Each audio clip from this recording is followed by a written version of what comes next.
When you drive a Chinese vehicle today, it's far different than 10 years ago. They are better built, and the quality overall is much more competitive with what you would see from a U.S. automaker or from a European brand. The Chinese EV industry is currently facing a crisis. Since the EV race started, China has had the largest EV market in the world. And before the current string of bankruptcies, the nation was well on its way to entirely dominating the EV market. Every day, there is a new EV startup on the brink of collapsing, and there have been over 400 cases of these companies being forced to go out of business. And as the Chinese electric vehicle sector continues to fall from its once proud position, thousands of electric vehicles are being abandoned in fields and other sites across the country. But what led to the recent failure of EV manufacturers in China? China was the earliest adopter of EV technology. It gave every automobile manufacturer a rude awakening when, in 2018, the Wall Street Journal revealed that there were over 487 electric vehicle manufacturers operating in China at the time. This brought the total number of EV manufacturers in China to an all-time high. This astounding transition can be attributed to the clear message given by the national government indicating a strong desire for China to lead the world in electric car technology. In addition, the local governments were rushing to seize any opportunity they could find to make the most of this window of possibility, and they had already made significant investments in the various small enterprises before everything started to go down the drain. The China government has been very optimistic about the future of all EVs, including hybrid plug-in electric vehicles and fuel cell electric vehicles. However, as time passed, the government changed its stance to focus primarily on fully electric automobiles to demonstrate its support for a carbon-neutral economy. The government adopted several actions, including providing large subsidies, tax exemptions, procurement contracts, and other policy incentives. And as a result, a slew of domestic electric vehicle firms were born. These brands actively worked on refining new technologies to suit the functional requirements of Chinese clients. This project also contributed to innovation and many Chinese-made EVs in China.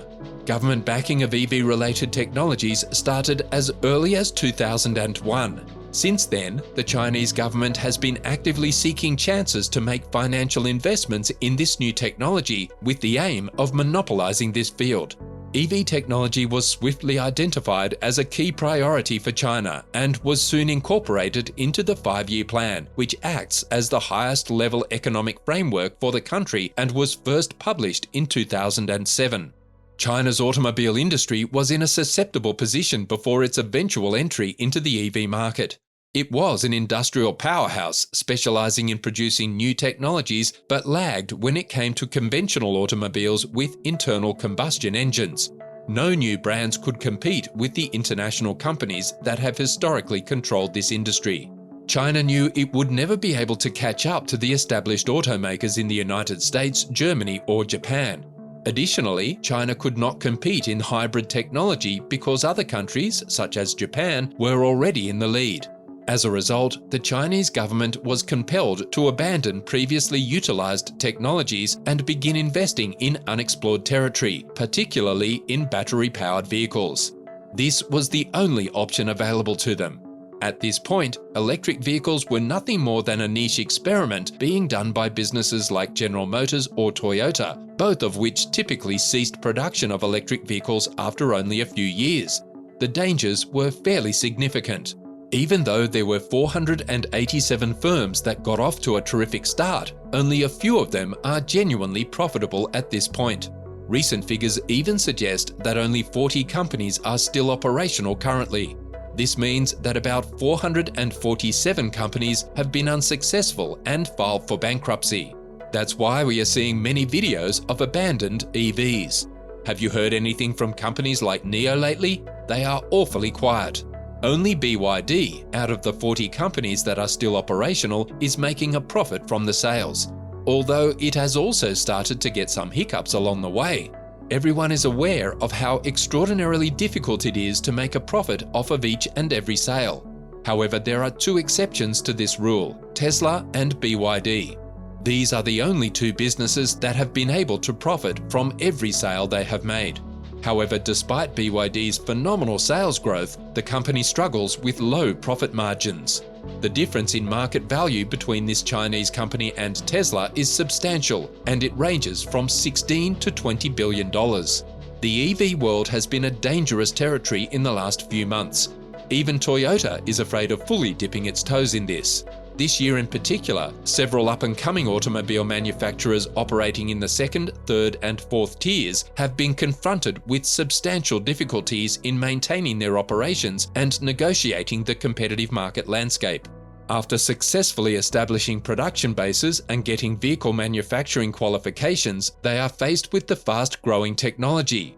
Let's go a little back in time to understand what we mean.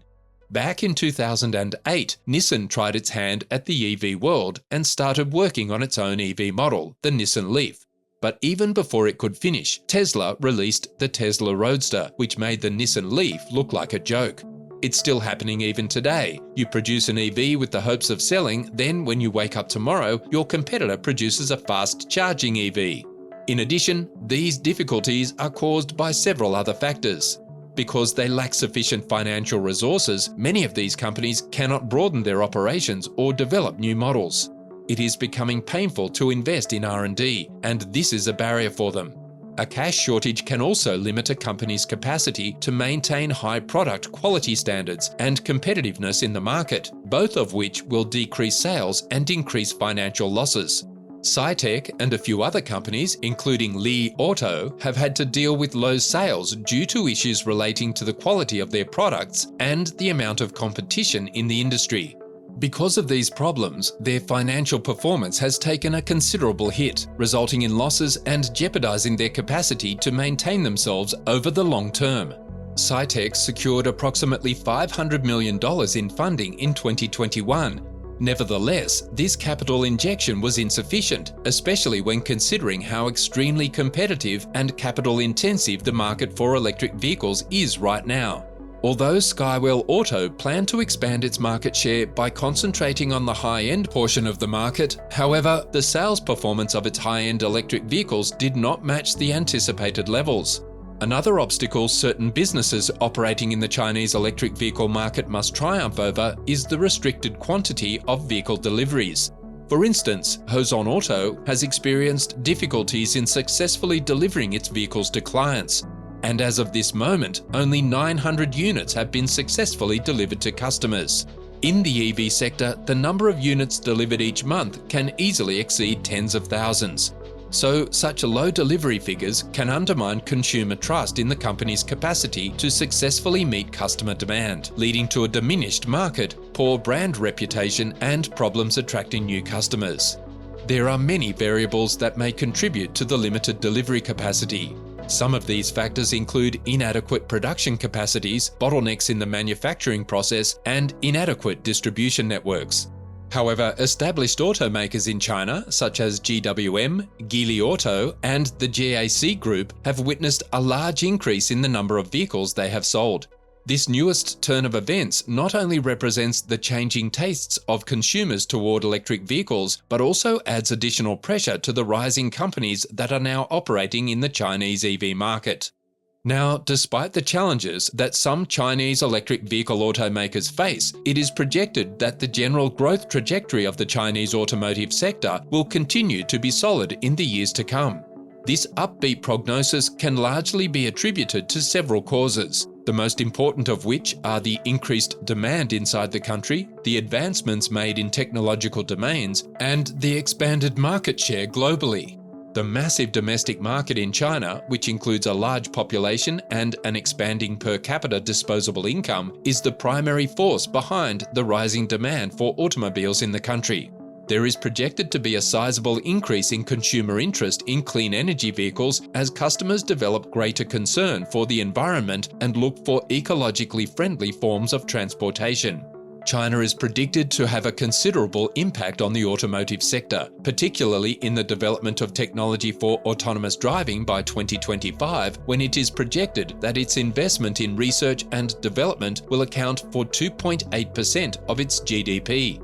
This enhanced focus on research and development will contribute to developing cutting-edge technology, further consolidating China's position as a worldwide leader in autonomous driving and electric vehicles. That's all from this video. What do you think of China's struggle with EVs? Do you think it's just a domestic problem or a problem we may start seeing in other EV makers worldwide? See you in the next one.